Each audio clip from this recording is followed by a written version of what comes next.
muitas vezes quando a gente fala de... Eu acho que isso é uma confusão muito grande que tem no mercado. Quando a gente fala de branding, as pessoas pensam, remete muito fácil a uma campanha focada só em uma coisa conceitual, que é bonita e que... E na real não é isso, né? Na real é você ir sempre reafirmando e deixando mais claro, mais nítido o posicionamento da sua marca. Aumentando visibilidade, aumentando reconhecimento de marca, que são coisas que eu consigo fazer no dia a dia, né? Eu consigo fazer nas campanhas, nos lançamentos e tal. Então, eu acho que a grande dificuldade para compreender isso é justamente quando a gente começa a misturar as coisas ou acha que branding é só uma coisa caricata lá. No fundo, eu só preciso fazer com que as pessoas conheçam a minha marca antes delas tomarem a decisão de compra e quando elas tomarem essa decisão de compra, elas se lembrem da minha marca. No fundo é isso. Eu acho que o Arthur trouxe sobre a identidade do negócio, né? A gente falou bastante sobre isso no primeiro episódio. E isso, eu acho que o branding é a identidade da marca elevada à 10ª potência, digamos assim, né? Expressada de uma forma que eu consiga trazer a minha identidade para o mercado como um todo. Então, a gente pega ali os nossos valores e tudo mais, né? Então, criatividade baseada em dados. Então, uma coisa é eu falar que eu tenho esse valor, uma coisa é eu tomar decisões com base nesse valor no dia a dia, e outra coisa é eu entender um desses dados e fazer uma puta campanha criativa baseado em um número que eu tenho. Né? Então, à medida que a gente vai repetindo também, fazendo essa construção, então, à medida que a gente fala que tem certa identidade, né? E, por exemplo, a gente criou o fundo de incentivo à criação além de outros 3 fundos, né? Dentro da nossa empresa. Isso mostra que a gente está expressando aquela identidade através de um valor e isso, além de ser uma ação que favorece justamente o time, que faz a gente fideliza o nosso time, a gente também expressa para o mercado o nosso branding. O que nós somos? Como que a gente valoriza as pessoas? Então, esse é um elemento. Né? Então, quando a gente olha para qualquer coisa que a gente faça, a gente sempre tem que entender se a gente está conseguindo expressar esses valores, essa identidade. E o branding é muito isso, né? Então, quando a gente fala que o nosso símbolo é um pássaro, ele tem a ver com a liberdade. Quando a gente fala a questão de repetir bastante o B, né? Então, B de bastidores, plano B, o lado B, também é uma forma da gente estar repetindo justamente essa ideia do B e associado ao nome da Betina. Então, tudo que a gente vai construindo, ela tem que ter essa coerência de marca, de construção. E aí o poder de ir repetindo é o que vai fazer essa marca ser consolidada. Então, muitas dessas coisas elas já têm uma certa chancela, já têm uma certa associação ao nome da Betina, né? O mundo dos fazedores, antifragilidade e tudo mais, mas ainda são elementos que isolados eles não compõem o brand, mas todas as ações de porta para dentro, porta para fora e como a empresa pensa, como a empresa se expressa, é o que vai construir esse brand, né? Uma das coisas que eu acho mais difíceis nisso tudo é que exige comprometimento, exige tempo, porque para você construir essa impressão na cabeça das pessoas, você não consegue fazer isso simplesmente em uma semana. Não. E por conta disso, você também não tem um ciclo de iteração rápido. Então, é uma decisão que precisa ser tomada e seguir por alguns meses, provavelmente anos, talvez, até você, de fato, consolidar aquela impressão nas pessoas. Você não pode simplesmente, fiz esse anúncio aqui de alcance e não foi bom. Então, E você também não consegue endereçar a conversão ao branding, né? sim, você não consegue fazer a atribuição diretamente. E vocês acham, aí qualquer um pode responder, que todo mundo que hoje tem um Instagram, que vende um infoproduto, essa pessoa já precisa estar com o olho ou estar mapeado, cuidar de brand, já deveria estar cuidando do branding da sua marca pessoal ou da sua empresa? Eu acho que sim, porque ela tem um valor associado a ela. Só que se eu não for intencional, eu vou ter um valor, digamos assim, meio que sem querer, né? Então, acidental. Então, acho que tem que ser intencional. Acho que não deve ficar neurótico em relação a isso, no sentido de, nossa, eu tenho que fazer. Mas eu acho que já tem que ir colocando a sua personalidade, principalmente quando a gente fala de marca pessoal, o branding vai ser muito a extensão da personalidade dela, a expressão da personalidade dela. Então, eu acredito que, sim, tem que olhar para isso, mas não ficar neurótico no sentido, né, estou construindo, mas tem que ser mais intencional, porque querendo ou não, ela vai estar construindo uma marca. Ela está construindo. A partir do momento que a gente está aqui sentado falando, a gente está construindo percepções em relação a quem nós somos, aqui é o Grupo Libertas. Então, se nós não formos intencionais em relação a isso, a gente vai deixar à mercê da percepção da própria pessoa. E aí, então por isso que a gente tem que ser intencional desde o começo. Eu acho que é intencionalidade e coerência, né? Você acha que a pessoa tem que ter desde o começo? Acredito que sim, desde o início, como você trouxe mesmo, né? É uma expressão da identidade, é a expressão de uma decisão também. Então não dá para simplesmente fazer ao acaso, né? Você simplesmente fazer, vou fazer qualquer coisa e aí depois eu descubro no meio do caminho. Não é assim que funciona. E, enfim, é uma construção de longo prazo que você tem que começar o mais cedo possível.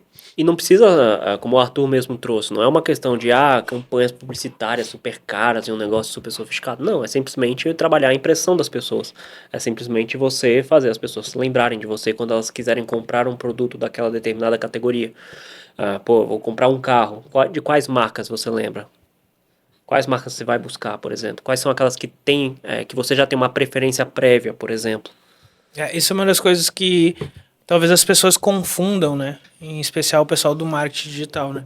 Porque a gente olha pensando em branding, a gente já pensa e liga ao mercado tradicional e pensa, eu tenho que ter uma agência de publicidade para cuidar do meu branding. Mas não, né? A gente consegue começar nos pequenos atos ali, até na criação de conteúdo, na formatação e entrega de um produto, do meu produto online, do meu curso online. Exato. E aquilo que eu falei, né? Mesmo que você queira ou não, você tem. Você está construindo uma marca, só que você tem que ser intencional nesse processo. Então posso usar um objeto, posso usar, por exemplo, né? Um exemplo legal, talvez até o Thiago Negro, né? Então lá no começo ele usava moletom e tal, talvez não era intencional, ou era, enfim, ou era o jeito dele, e aquilo criou uma marca ao redor dele. Né? Então, a partir do momento que ele foi ocupando novas posições, ele veio fazendo uma transformação recentemente, aí mais intencional, né? Sobre a imagem que ele quer passar e tudo mais. Porém, a partir do momento que eu tenho toda aquela construção anterior, é um processo que demora para ser, né, reestruturado, né? Então, não existe... E aí, quando a gente fala de branding, não é simplesmente se posicionar como algo caro. Não, é ser intencional. Né? Então, por exemplo, a Bic não vai se posicionar como algo caro, mas o brand dela é intencional. É para ser um produto barato. E aí a Montblanc, por exemplo, vai se posicionar como algo caro. Então são dois posicionamentos distintos, são duas empresas gigantescas, duas empresas que têm um alto faturamento, só que cada uma com seu posicionamento claro, a sua identidade clara, né? E aí, se uma tentar ser a outra, ambas vão falhar e vão justamente ir contra a todo o posicionamento que foi construído, né? Então tem que ser sempre intencional, acho que esse é o principal ponto. E falando em branding, a gente olha, a Betina teve a sua ascensão ali na internet, naquele momento do meme lá, na empresa do mercado financeiro que ela trabalhava. Você acha que ela teve um grande trabalho para tirar essa imagem ali? Eu lembro que na época ela apareceu em muitos canais, em muitos lugares, né? Em mudar essa imagem e trabalhar esse branding mais da liberdade que a gente vem trabalhando. Foi alguma coisa simples ou foi muito pela antifragilidade dela que ela conseguiu fazer esse trabalho? Eu acho que foi muito pela personalidade em si, né? Então, se talvez acontecesse com alguma outra pessoa que já fosse e tivesse uma personalidade mais frágil nesse aspecto, pode ser que não conseguiria reverter. Mas, obviamente, ela teve todo um apoio técnico também em relação a isso. Uma coisa é eu ter uma personalidade forte e outra coisa é eu expressar essa personalidade de uma forma que eu acalme os ânimos e comece a fazer uma construção de brand, né? Então, como a gente sabe da história, obviamente ela teve um apoio, né, técnico ali para fazer reverter isso e foi algo que demora com o tempo e é algo que a gente sabe que reverbera até hoje, né? Então muitas vezes as pessoas associam ainda. Só que a diferença é que a partir do momento que elas têm contato com ela hoje, elas conseguem enxergar toda a parte técnica, toda a construção do negócio feito, todos os feitos que ela teve e naturalmente todas as vidas que ela transformou, então naturalmente isso se torna um barulho maior do que aquele barulho do meme, né, em si. Mas obviamente aquilo trouxe atenção, então a atenção ela foi, digamos assim, utilizada da forma correta e foi construindo uma imagem correta, né, ao longo desses últimos anos, mas mesmo assim, mas acho que um dos fatores mais importantes foi ela não sangrar dentro de uma piscina cheia de tubarões, né, no sentido de não simplesmente eu estou errada, eu não sou assim, não. Tanto é que muito da personalidade que ela tinha na época do meme, ela continua trazendo isso, né? Então ela continua entrando em polêmicas que ela acredita que faz sentido. Por quê? Porque está muito pautado nos valores que ela sabe quem ela é, qual é a personalidade dela e o que ela não abre mão, e obviamente os pontos que ela achava que não eram coerentes, ela foi corrigindo ao longo do caminho, tornando-se mais madura como pessoa e naturalmente tornando-se uma marca mais forte, né? Então, eu acho que essa questão do caminho, da maturidade em si, ela funciona também para as marcas, né? Então, quanto mais madura e mais consolidada é uma marca, mais ela se torna incancelável, digamos assim. Eu acredito que a palavra-chave aí seria também essa questão de consistência. Porque desde esse episódio do meme, não é uma narrativa que a Bettina ela sustenta. Ela não ficou vendendo isso o tempo todo de lá pra cá. Ela não ficou reforçando essa imagem dela como se fosse uma vendedora de, tipo... Que a gente vê geralmente aí na internet, que vende um monte de ilusão, vende uma vida fácil, vende, enfim... Várias coisas ali bem duvidosas, né? E aí eu percebo que muita gente lembra dela pelo meme, mas não associa ela a essas coisas ruins, por exemplo. Porque ela não reforçou essa imagem. Porque ela mudou de fato porque não era coerente com a... Mudou não, né? Porque não era coerente com a identidade dela, com os valores dela.